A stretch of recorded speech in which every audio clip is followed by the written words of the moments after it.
ถือว่าดำนาแล้วเลยก็สุดเลยเนาะหน้าเขาก็สิมาเอาแถวไม้หรือว่าหน้าไม้เนาะเฮดิเคนแบบนี้โอ้ย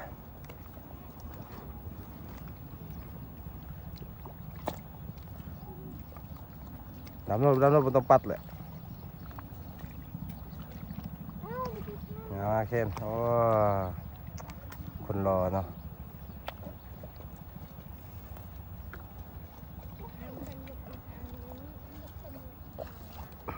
เสือแล้ว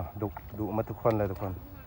เด็กหน่อยแถวนี้แต่มันดุแท้เซ็งเฮียนแล้วก็ต้องมาดำนาอีก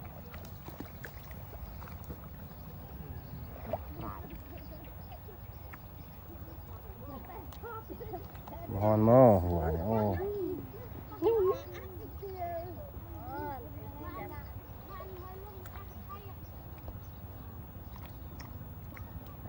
สู้ทุกคนนี่ก็พาดำใบนั่นนี่บ่โดนกันแล้วเนาะทุกคนถ้าดำใบแบบนี้นี่มื้อนี้ก็แล้วเนาะ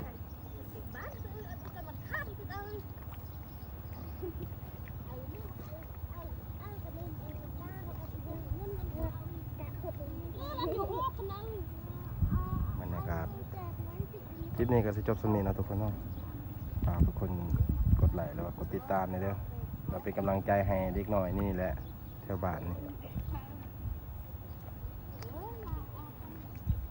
ความขยันขันเพียรเนาะ